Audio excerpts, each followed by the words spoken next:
There's a tomb in Buenos Aires that receives more flowers than any president. It's in the Recoleta Cemetery among marble mausoleums and stone angels that watch over the Argentine aristocracy. Every day, dozens of tourists line up to find it. Every day, someone leaves a fresh rose. Every day, someone cries in front of a bronze plaque that simply says Eva Perón. But what the tourists don't know is that beneath that plaque, there are 3 steel plates. Beneath the steel, 2 meters of reinforced concrete, and beneath the concrete, a coffin sealed with industrial welding. It's not a tomb, it's a fortress. Because Eva Perón's body was stolen, hidden, transported across 3 continents, and buried under a false name for 16 years. Because there were military men who went mad guarding it. Because there were generals who ordered a finger to be cut off to confirm it was her. Because there was a president who kept it in his dining room for years, while his new wife combed the dead woman's hair. Eva Perón's story didn't end when she stopped breathing. In many ways, that's where it begins. She died on July 26, 1952. She was 33 years old, weighed 37 kilograms. Cancer had devoured her until she was transparent. 2 million Argentines took to the streets to mourn her. It was the largest funeral in the continent's history. But while the people lined up for days to see her embalmed body, others were doing the math. Because Evita didn't die poor. She died with more than 100 documented jewels, necklaces from Van Cleef and Arpels, diamonds from Cartier, emeralds that had belonged to European royalty. She died with bank accounts in Switzerland that no one could trace. Researchers estimate between $20 and $100 million. The Argentine government has been trying to recover that money for 70 years. They've never succeeded. She died as the most powerful woman in Latin America and the most hated by the oligarchy that swore to destroy her. Who was Eva Perón? For millions, she was a saint, the mother of the shirtless ones, the voice of the poor. For other millions, she was a swindler, a fourth-rate actress who used others' misery to fill her closets with furs and diamonds. The truth is more complex than both versions and starts in a town of dirt and dust, in the Argentine pampas, where a bastard girl learned that humiliation was the worst pain and that she would do anything to never feel it again. Before continuing, I need to ask you something. This video required months of research in archives that were classified for decades, military documents, testimonies from people who are no longer alive, bank records that governments would prefer no one saw. What you're going to hear is not the golden legend of the Peronists nor the black legend of their enemies.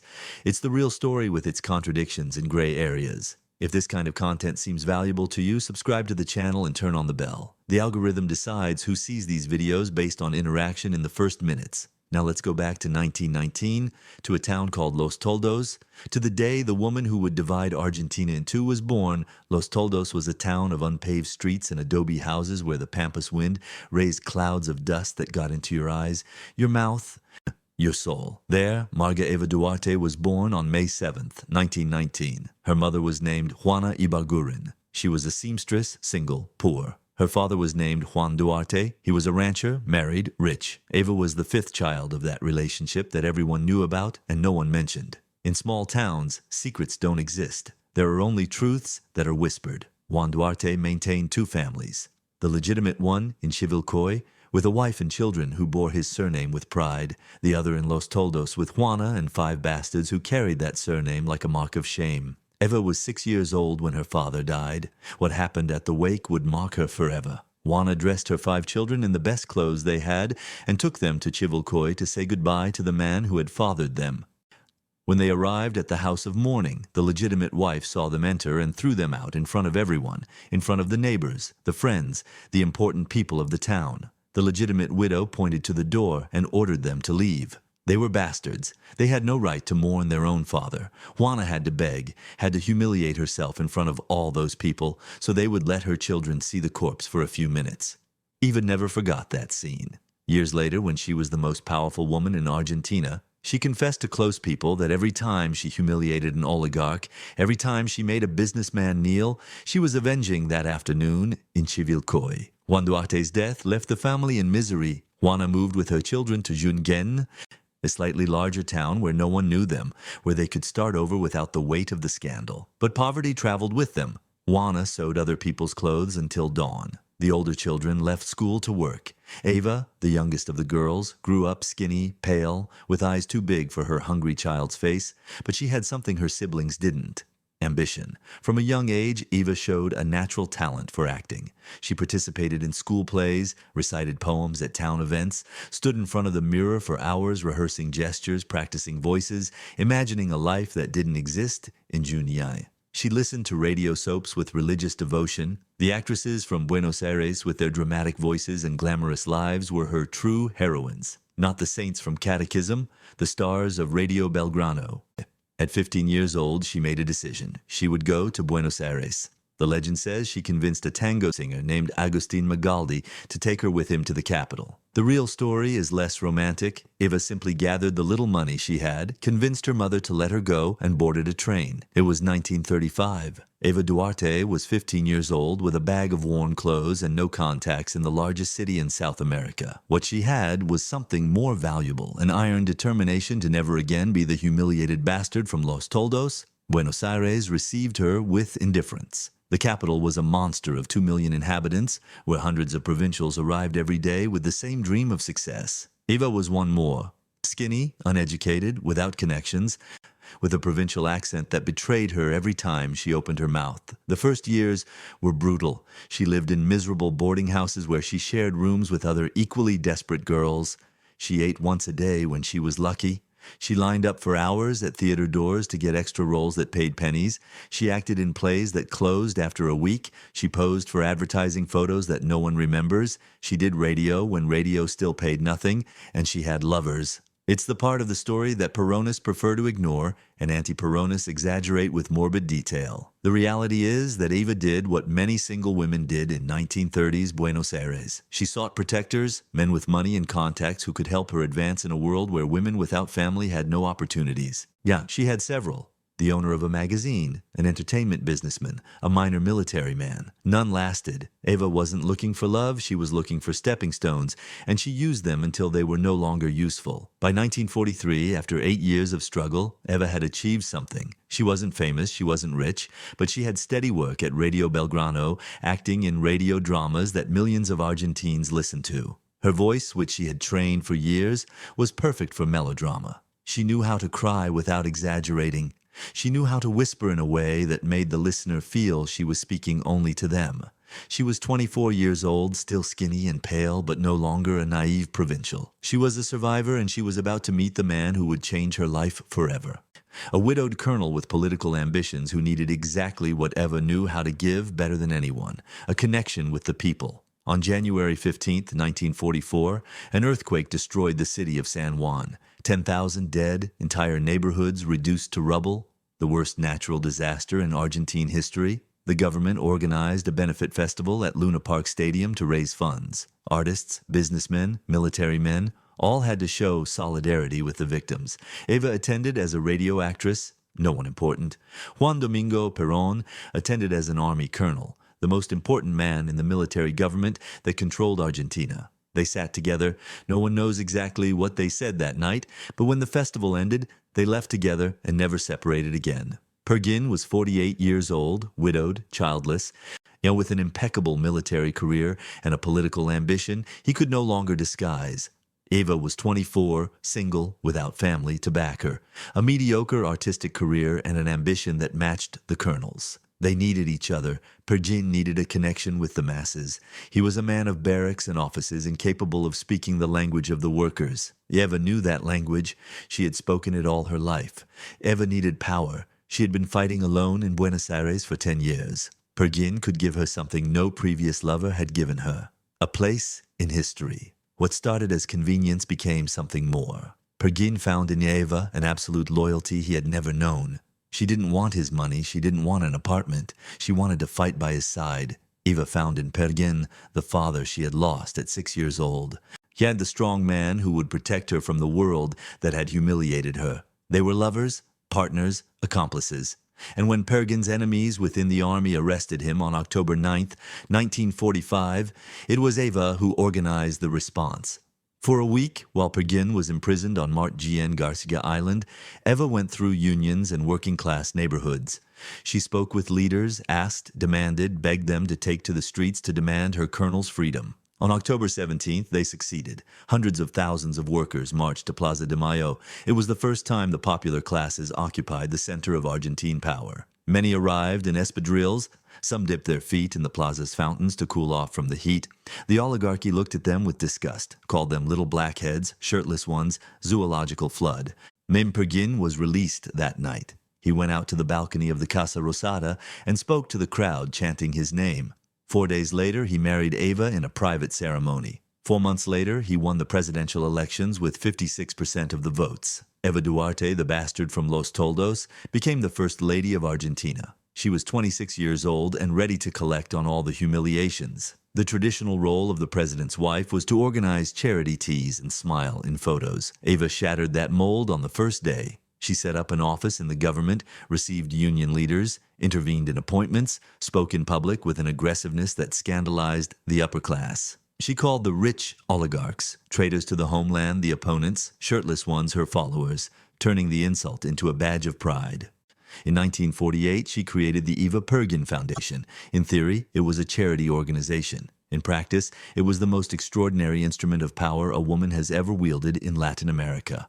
The foundation had no fixed budget, no audits, answered to no one, received voluntary donations from companies that knew what happened if they didn't donate. It received a percentage of the salaries of unionized workers. It received state contributions that were never quantified. The most conservative calculations speak of $200 million annually in 1950s Argentina. An obscene figure. What did the foundation do with that money? It built hospitals, schools, homes for the elderly and orphans, children's cities with miniature replicas of public buildings where poor children could play at being citizens. It distributed sewing machines to mothers, bicycles to children, cider and sweetbread at Christmas for families who had never had a holiday dinner. Eva worked 18 hours a day, personally received hundreds of people, listened to their problems, gave them solutions, money, jobs, medical care, whatever they needed. Photos from the era show her surrounded by children, elderly, women crying with gratitude while she strokes their faces with her hands full of diamond rings. The diamonds. That's where the story gets complicated because while she distributed charity with one hand, Eva accumulated a personal fortune with the other. Customs records show imports of jewels in her name for values that no official salary could justify. Her dressing room in the presidential residence occupied an entire room. She had furs of all colors, Christian Dior dresses, shoes she never wore twice. When she traveled to Europe in 1947, she took 85 trunks of luggage. 85. Critics called her a hypocrite. How could she speak of the poor while dressing like a queen? Eva had an answer. The poor already know what it's like to be poor. What they want is to see one of their own dressed like the rich. I am their revenge. She was sincere. It was an excuse, probably both. Eva Perón was never simple. In 1947, Eva Perón made a trip that would change her image forever. They called it the Rainbow Tour.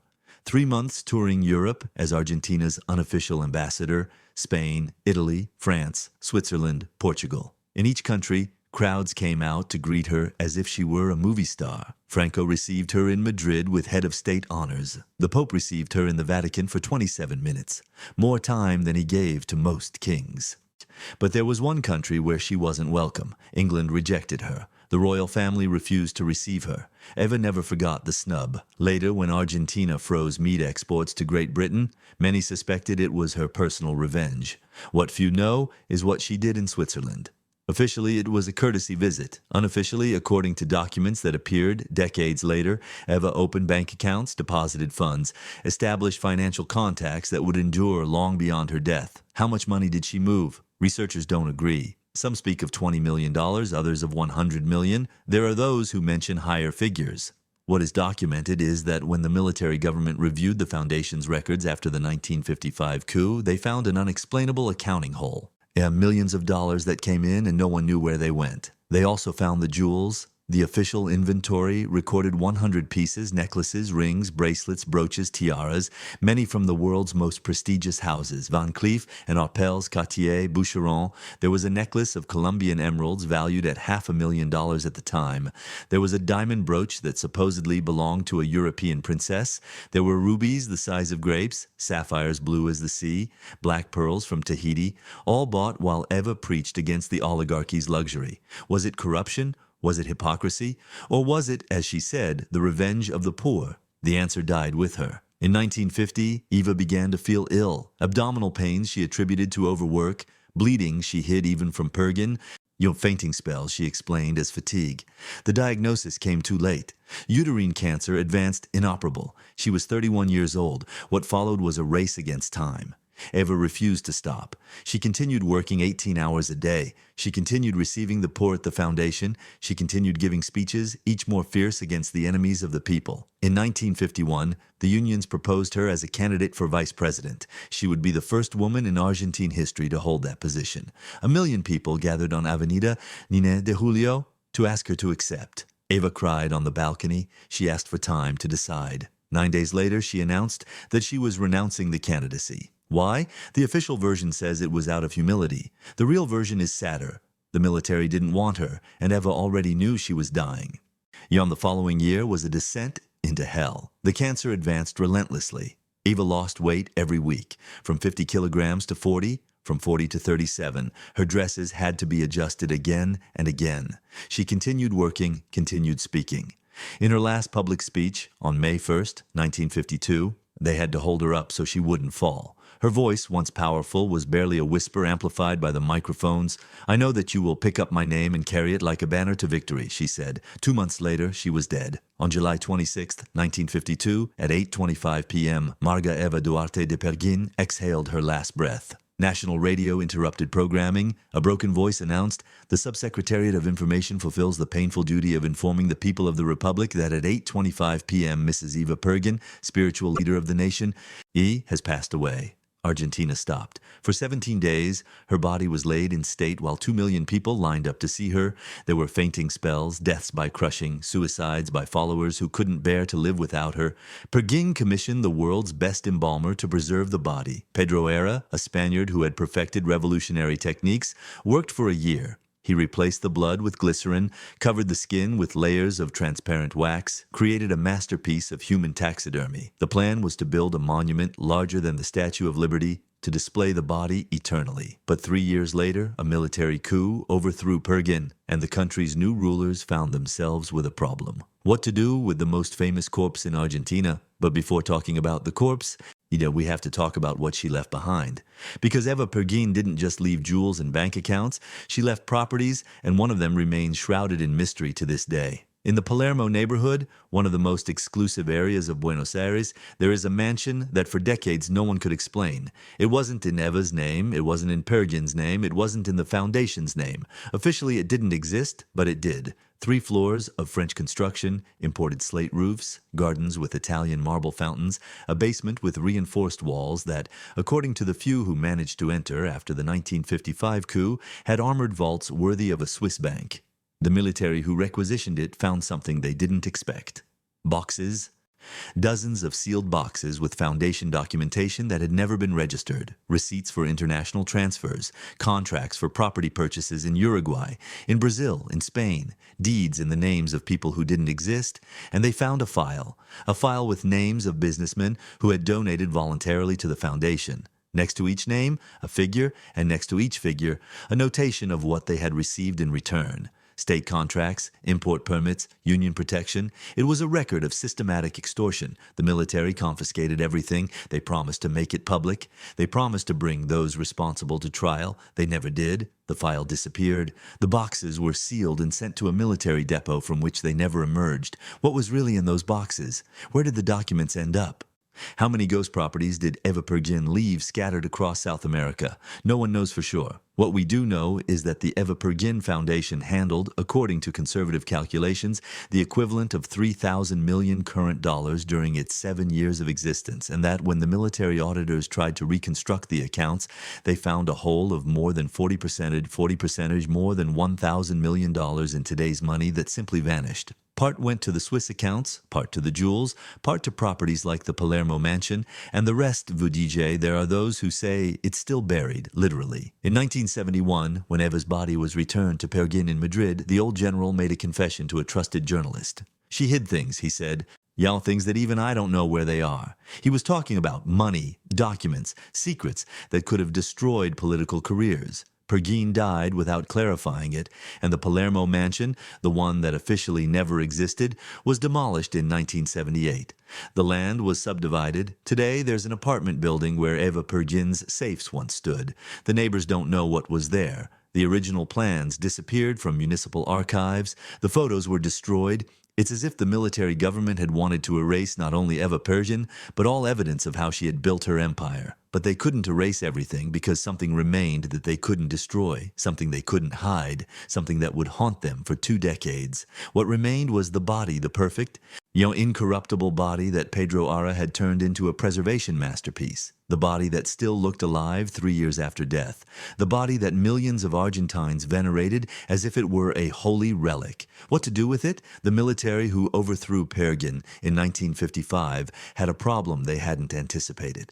Eva Pergin's body was still intact, still beautiful, still a symbol capable of mobilizing millions of people. They couldn't destroy it. That would have provoked a civil war. They couldn't exhibit it.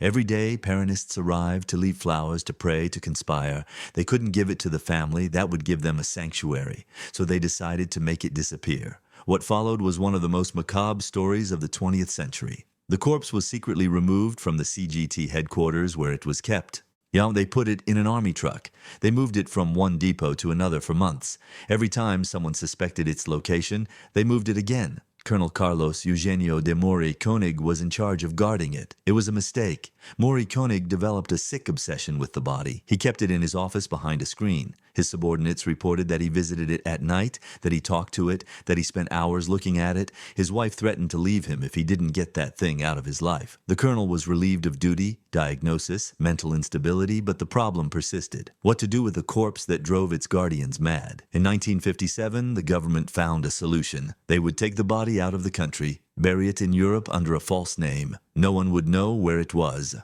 The operation was called transfer. The corpse was placed in a sealed coffin, loaded onto a ship and sent to Italy. It was buried in the Musocco Cemetery in Milan under the name Maria Maggi de Magistris. An invented identity, an anonymous grave among thousands of anonymous graves. The secret was kept by a handful of military men who swore to take it to their graves. For 16 years, no one knew where Eva Pergin was. Meanwhile, Peronism remained alive, banned, persecuted, clandestine, but alive. And finding Evita's body became an obsession for thousands of militants. There were secret expeditions to cemeteries all over Europe.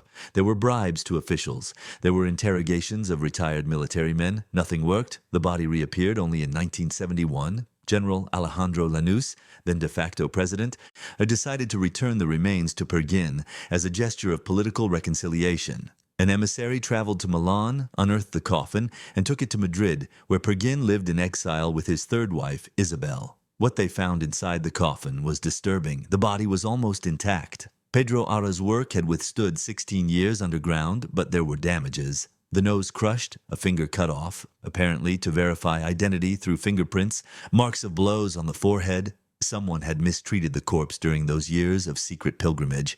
It was never known who. Pergin received the body at his home in Madrid, and here the story becomes even stranger. According to testimonies from visitors, the old general kept the coffin on the first floor of his residence. Isabel, the new wife, supposedly combed the dead woman's hair and painted her nails. Was it true? Was it legend? With the Pergins, the line was never clear. What is certain is that in 1973, Pergin returned to Argentina. He won the elections for the 3rd time. He died a year later, leaving power to Isabel and Eva's body still without a definitive tomb. It wasn't until 1976, after another military coup, that they finally buried her. The Duarte family vault in the Recoleta Cemetery was reinforced with 3 steel plates and 2 meters of concrete. The coffin was welded. Alarms and permanent surveillance were installed. View DJ a tomb designed to withstand a military assault. Because the new rulers knew something. As long as that body existed, the myth would never die. Today, almost 75 years after her death, Eva Pergin remains the most visited figure in Argentina's most exclusive cemetery.